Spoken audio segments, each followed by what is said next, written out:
Wow! Breaking news: $2,000 fourth stimulus check targeted for Social Security, SSDI, SSI, low income, seniors, and people with disabilities. Your financial well being is the topmost priority, and that's where we are going to ensure that you have the necessary information, your necessary benefits, your necessary insights to make the decisions for yourselves and your loved ones. And today in this video, I have got some fantastic news to share with you. What about us? What's really going on? What about the seniors? What about the older adults? And what about the fixed income beneficiaries? Now, it's definitely a fair concern I hear from you. Yes, you're included in a $2,000 fourth stimulus check. Yes, you heard it right. This one is specially aimed for fixed income beneficiaries. That's right, we are talking about all of those group of people who are living on Social Security, retirement, disability, SSDI survivors, SSI beneficiaries, VA, RRB, low-income seniors, older adults, and of course, people with disabilities. Alright, now this is not just some random news, it's a deal that is going to impact whopping 70 million plus beneficiaries across our great nation. So without further ado, let's deep dive into all the details. But however guys, before we do, a quick shout out to all of you who are joining us for the first time. If you haven't yet already subscribed, make sure to subscribe. It's completely free to do so. By subscribing, you will be joining onto the journey to stay informed and empowered onto the latest update and crucial information that's hitting the news each and every day that affects your money, your benefits, your lifestyle. So without further ado, let's jump right into all the details and let's understand what's really going on. Now, I definitely understand that many of you had a burning question and concerns, but trust me guys, I've been reading through all of your comments and I'm here to address all the questions head on and get on with it. Many of you have been asking where we currently stand, especially those who are on a fixed income beneficiaries. You're worried about whether you'll be included into the new wave of the stimulus check support. Stay tuned because I have got some answers coming your way. But first, let me quickly touch upon few recent topics that have been making the news. So have you ever heard about the child tax credit payments? They are talking about reinstating these payments and there is a recent discussions going on regarding it. Now I know many of you not here directly apply for it, but here's the thing. It's always a hot topic nonetheless. And it's one of those topic issues that often have some rightful wondering, what about us? What's really going on? What about the seniors? What about the older adults? And what about the fixed income beneficiaries? Now, it's definitely a fair concern I hear from you. You see guys, there are lots of things happening out there into the economy and sometimes it can feel like certain group of beneficiaries are consistently left out. And that's why I wanted to take a moment to address a crux of this video. That's why we are here to talk about the potential $2,000 fourth stimulus check update. Would you like $200 monthly increase in your monthly social security checks, or would you like $2,000 stimulus check, a one-time payment, and that's it? Which one do you think is more beneficial? Now answers could be different, but generally people would most likely prefer $2,000 one-time payment because it's initially the highest amount that you'll be going to receive instantly. But here is the thing guys, you need to rethink your choices because let me break down all the details for you. Now here is the thing guys, typically a stimulus check is a one-time relief that you get and that's it. Now here is the thing, there are tons and tons of discussions going on for $200 monthly increase, Social Security 2100 Act, various bills, packages, reforms. So which one is beneficial, whether it's $2,000 one-time fourth stimulus check or $200 monthly increase that you'll be going to receive on a monthly basis, that means 12 times in a year. Which one is better? Well, here is the thing, while stimulus checks are not the same as the increase that you'll be going to receive, the $200 increase offers ongoing monthly support, like you pay your bills, groceries, and spend the money on a monthly basis. Monthly increase offers ongoing support, while the stimulus check is a one-time lump sum payment. Now, it's very important to consider the long-term consequences, which one gives the most amount of benefits. So $2,000, basically you receive the $2,000 and that's it. You'll be not going to receive any payment on a monthly basis or anything of such kind. With the $200 monthly increase, it's advantageous because with the raise to your benefits, it can provide beneficiaries with the $200 per month, resulting in more money in the people's pocket in the long term. So let's say you are going to receive $200 per month. So if you calculate for the 12 months, that is for a year, you'll be going to receive $2,400 in a single year. But if you surpass miss a 1 year of the benefits, then it becomes significantly important because here is the thing, $200 receiving for 24 months, that is 2 years period, it comes at $4,800. And here is the thing, it's an ongoing monthly support. So instead of a one-time lump sum stimulus check, a raise to your monthly benefit is much more beneficial into the long run. But getting more money isn't always a good thing because you need to also consider the taxes. While stimulus checks are traditionally not taxable, they have been classified as refundable tax credits. They are not counted as an income. However, guys, the $200 increases may be subjected to the taxes because those are increases to your monthly checks. So depending on your individual's annual income, if your income exceeds 25,000 as an individual or 32,000 as a married couple, then you may need to pay your taxes on additional benefits. So that's the another side of the equation of receiving more money on a monthly basis. When deciding between the two options, $200 or $2,000 for stimulus check, while $2,000 stimulus check may be more beneficial as it is not taxable, but other option is also crucial to consider. If you receive $200 increase on a monthly basis, let's say if you surpass 2 years of period, then that becomes a substantial amount of benefits like I described. It becomes more than $4,800, and there is obviously some tax deducted. Deciding between what kind of a economic relief should government provide to the beneficiaries, it's the lawmaker's choice, it's the policy maker. They typically allocate the amount, the type of the benefit, whether it's monthly ongoing payment, one-time stimulus check. So moving forward, it's worth keeping eye on all the latest updates, all the latest news. However, guys, before we get to the point,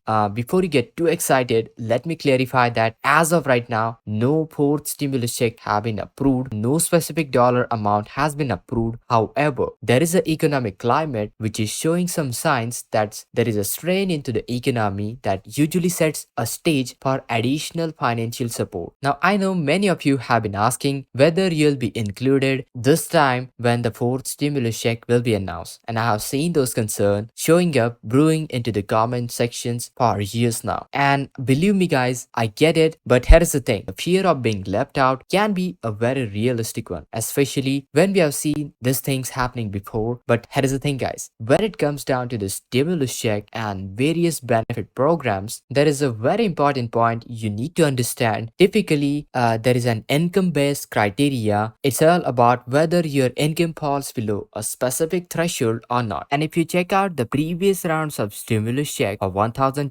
$600 stimulus check, and $1,400 stimulus check, last three rounds are showing one very important factor, that is the eligibility criteria. Let me go over through the details. Individuals with adjusted gross income below $75,000 as individuals and $150,000 for married couples were eligible for the first round of stimulus check, $1,200 payment for per person and $2,400 for married couples. Then right here into the second round of stimulus check, individuals receiving $600 and $1,200 for married couples filing jointly. Eligibility was below $75,000 for individuals and below $150,000 for married couples filing jointly were eligible for the stimulus check. Then right over here onto the third round of stimulus check for $1,400 per person and $2,800 for married couples filing jointly. Income threshold below $80,000 for individuals and $160,000 for married couples filing jointly. So you see the point. If your income threshold as an individual below $70,000 at least, and if your income threshold as a married couples is below $150,000, then chances are you could be the low income fixed income beneficiary receiving Social Security, SSI, SSDI, survivors benefits, and specifically these stimulus check could be specifically designed and intended to provide financial relief for those who need it the most, those who are struggling financially and may have limited source of income. So let's address the elephant into the room. Now remember that one time with the child tax credit payment, yeah, it wasn't exactly tailored for the fixed income beneficiaries, and that was truly frustrating. And we get it, like I know it's frustrating, no one likes feeling being left out, but here's the thing, guys, I wanted to reassure you that you need the eligibility criteria for those who are receiving the financial aids. Generally the income based threshold are the one which are implemented, so unless there is some unusual clause excluding a specific group of people is included. Now I know no one likes feeling left out, but the reassurance you need is the eligibility criteria for the financial aids. Well, here's the thing, those financial aids generally come as as a income-based criteria. So unless there is some weird clause excluding a specific group of people, which is I doubt highly unlikely, you are most likely included. And therefore, one of the critical aspects to consider is how these programs are structured around income thresholds. Income thresholds are very much important, and you see, when lawmakers pass these bills, they often attach a specific income limits in order to determine who is eligible and who is not. So let's break it down further. Now, talking about the recent stimulus numbers, those numbers were based on income thresholds. For instance, for individuals, it was somewhere around $75,000, while for married couples, it was about $150,000 threshold. Similarly, for certain other stimulus program, these thresholds could vary, but the underlying principle remains the same. So if your income falls below a set threshold, then you're considered eligible for these benefits. Now, before you start worrying, let me reassure you that when we talk about these thresholds and the fixed income beneficiaries, the majority of them typically fell well below this income limits. And yes, there might be a small exception for this one small group of people, like some receiving social security retirement beneficiaries might still be working and they are earning substantial amount of income as well. But for the vast majority of people, this isn't a concern to worry about. So in the case of the future round of stimulus check, it is highly likely that you are likely going to be included, and I definitely understand that it can be disheartening at some times to feel like you are being left out of the loop all the rounds of stimulus check, and we have been seeing it happen before, and it's not a pleasant thing. But here is the thing, guys, rest assured, the idea of excluding a significant portion of the population from such aid is highly unlikely, for especially for the fixed income beneficiaries, and the goal is to ensure that those who truly need the benefits, the assistance, can access those financial aid, those benefits, regardless of the source of their income. Now, whether it's coming from the job, small business, or any other revenue source, whether it comes from stock market, bonds, income is income, and that is what matters right over here. Now, let's talk a bit about the broader economic landscape that we have been seeing. Now, we have seen our fair share of the market crashes and economic downturns over the past few years. And guess what happens each and every time when economy takes a downturn? Well, it's the same old tested strategy of printing out bunch of money and sending it to the people in forms of various stimulus packages, and it's a pattern that has been around for decades. It's not likely going to change anytime soon. In fact, here is the thing. With each successive crash, the amount of the money pumped into the system seems to increase each and every time. Now, to put this simply, there is a strong likelihood that we'll be going to continue seeing those financial aids coming, especially during those turbulent hard times. And I know there are a lot of concern into the comment section. Particularly, I hear that whether I will be included or not. But here is the thing, rest assured, if you fall within a certain income threshold, then you'll be definitely included. I'm here to keep you up to date on all the latest developments, whether there is any new update regarding the stimulus check on federal level, state level, whether it's about your monthly benefits, proposed bills, packages, or any changes to the economic landscape that might affect your finances. I encourage you to leave your comments down below and questions so I can definitely answer into the next video. Subscribe, make sure to hit that like